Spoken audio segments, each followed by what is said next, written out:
Hello, my dear students. We are discussing Industrial Disputes Act 1947, and under that head, we are talking about the strikes and lockouts. And today, in this lecture, we'll talk the justification of a strike and lockout and penalties for illegal strikes and lockouts. This is video lecture 33, and in our prior lectures, we have gone through that what is the definition of strike and lockout, what are the different types of strikes, what are the reasons for strikes and lockout. And today we'll talk about the justification for strikes and lockout and penalties for illegal strike and lockout. Justification of a strike is a question of fact and has to be determined for each case. Justification means whether the reason for which strike was called was serious enough or had enough potential to significantly affect the conditions of labor or terms of employment or employer-employee relationship. So justification of strike and lockout means that we have to decide the question of fact that means it depends on each case. And justification means whether the reason for which the strike was called was a serious reason or it was enough reason to call the strike or had enough potential to significantly affect the conditions of labor or term of employment or employer-employee relationship. Strike and lockout are the most effective weapons of the workman and the employer respectively to meet their demands and to safeguard their interest. So employees try to safeguard their rights with the help of strike, and employers want to go with the lockout when they want to protect or they want to safeguard their interests. Strike is a legitimate and sometimes unavoidable weapon in the hands of labor and may be resorted to or securing demands of workmen to improve their working conditions, because this is the weapon available, and with the help of this weapon employees they try to dominate or they try to dictate their terms, or they can have they can just sit with the management to resolve those issues. Otherwise they do not have any voice, and the employer will not hear their voice, their demands. But this weapon, when misused, can lead to the penal consequences also. Section 24 of the Industrial Disputes Act 1947 lays down grounds which make the strike and lockout illegal. And Section 26 to Section 31 of the Industrial Dispute Act provides for the punishment and penalties for illegal strikes and lockouts. Section 24 provides that a strike in contravention of Section 22nd or 22 and 23rd is illegal. This section is reproduced below. How it works. A strike or a lockout shall be illegal if it is commenced or declared in contravention of Section 22 or Section 23, or it is continued or contravention of an order made under subsection 3 or section 10 or subsection 4A of section 10A. Where a strike or lockout in pursuance of an industrial dispute has already commenced and is in existence at the time, all the time of the reference of the dispute to a board, arbitrator, labor court, tribunal, or a national tribunal, the continuance of such a strike or lockout shall not be deemed to be illegal, provided that such a strike or lockout was not at its commencement in contravention of the provisions of this act, or the continuance thereof was not prohibited under under subsection 3, I beg your pardon, under subsection 3 of section 10 or subsection 4a of section 10a. And a strike declared in the consequence of an illegal lockout shall not be deemed to be illegal. A strike declared in the consequences of an illegal lockout shall not be deemed to be illegal.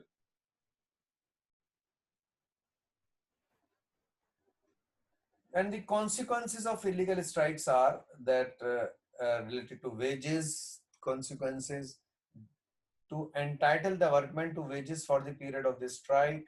A strike should not only be legal, but it should also not be unjustified. So, a strike should be legal and it should be justified.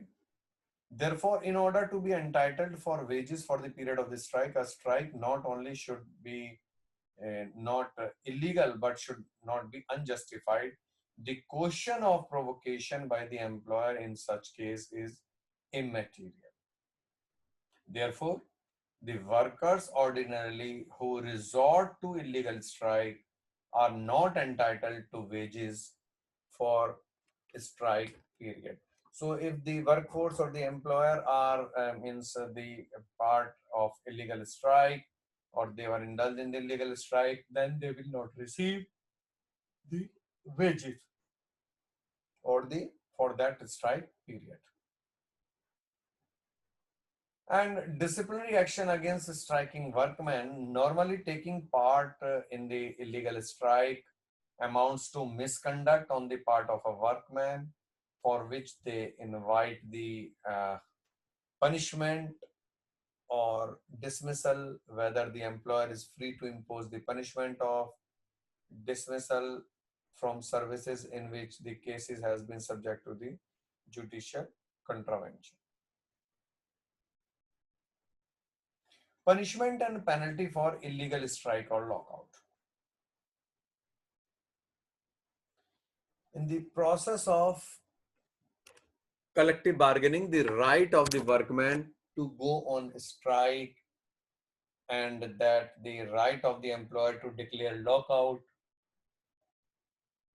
in the establishment are the legitimate weapons which are given legal recognition under the modern industrial law. However, in order to put a check to the chaotic conditions, and these chaotic conditions, the modern industrial legislations has regulated these rights in order to achieve the goals of harmonious industrial relations between the workmen and the employees. And further, my dear students, the Industrial Disputes Act 1947 has therefore provided certain penalties which can be imposed upon the defaulting workmen and employers who resort to illegal strike or lockouts. And Chapter 6 containing Section 26 to Section 31 of the Industrial Disputes Act provides for the punishment and penalties for illegal strikes and lockouts. As we can see on the next slide, that penalty for commencing and continuing illegal strikes and lockouts. So Section 24 of this said act, as discussed,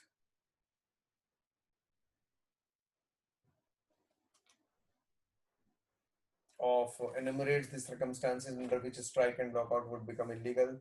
Section 26 imposes punishment for illegal strikes and lockouts. Any workman who commences, continues, or otherwise acts in furtherance of a strike which is illegal under this act shall be punishable with a imprisonment for a term which may extend to 1 month, or with a fine which may extend to 50 rupees or with both.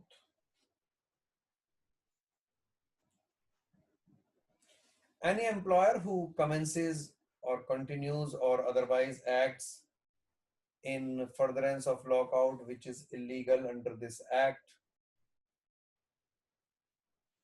then shall be punishable with imprisonment for a term which may extend to 1 month, which may extend to 1 month, and or with a fine which may extend to 1000 rupees or with both.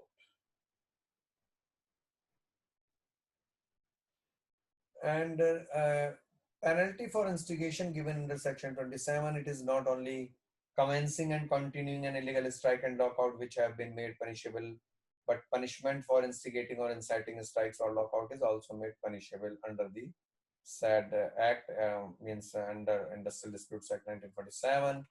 And section 27 of the Industrial Disputes Act says that any person who instigates or incites other to take part in otherwise acts in furtherance of a strike or lockout which is illegal under this act shall be punishable with imprisonment for a term which may extend to 6 months or with fine which may extend to 1000 rupees or with both.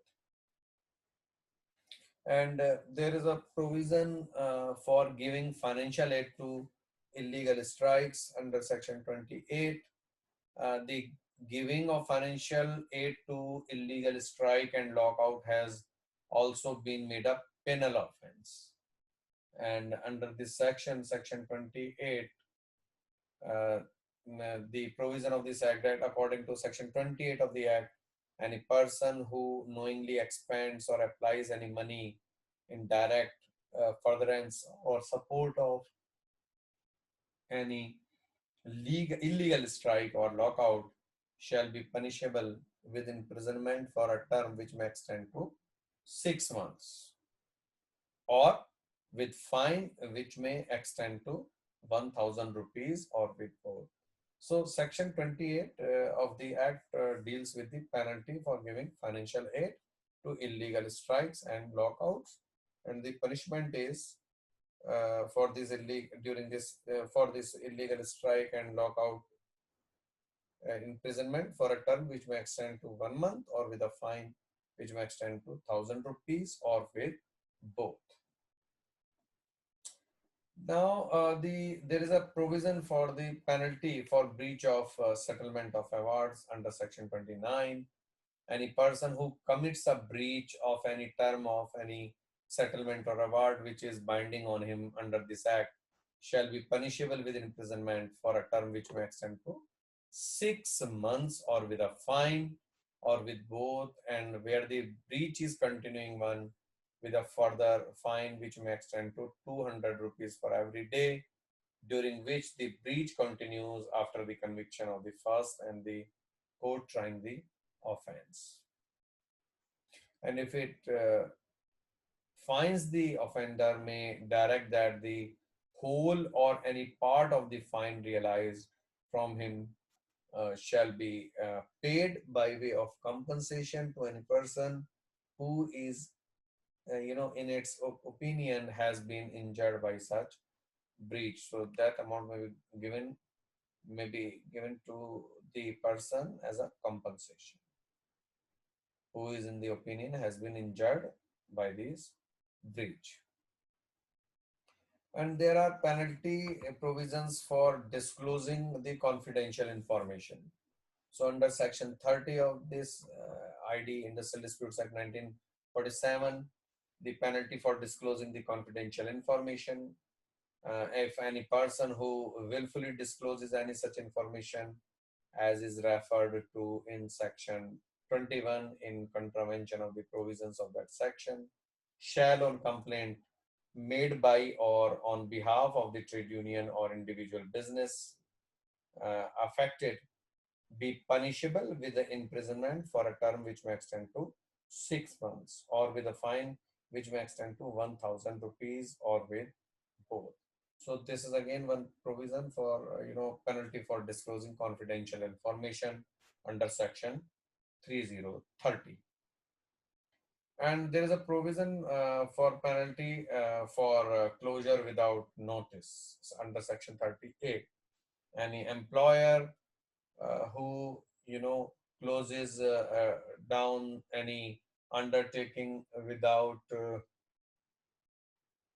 any or without complying with the provisions of section 25 F A shall be punishable with imprisonment for a term which may extend to 6 months, or with a fine which may extend to rupees 5,000, or maybe both. So this penalty for closure without notice as per section 30A is imprisonment up to 6 months or fine up to rupees 5,000 or both. And under this act, there are provisions for the penalty for other offenses also under section 31. Any employer who contravenes the provisions of section 33 shall be punishable with imprisonment for a term which may extend to 6 months, or with fine which may extend to rupees 1,000, or with both. And whoever contravenes any of the provisions of the act or any rule made thereunder shall, if no other penalty is elsewhere provided by or under this act, for such contravention, I beg your pardon, be punishable with fine which may extend to rupees 100.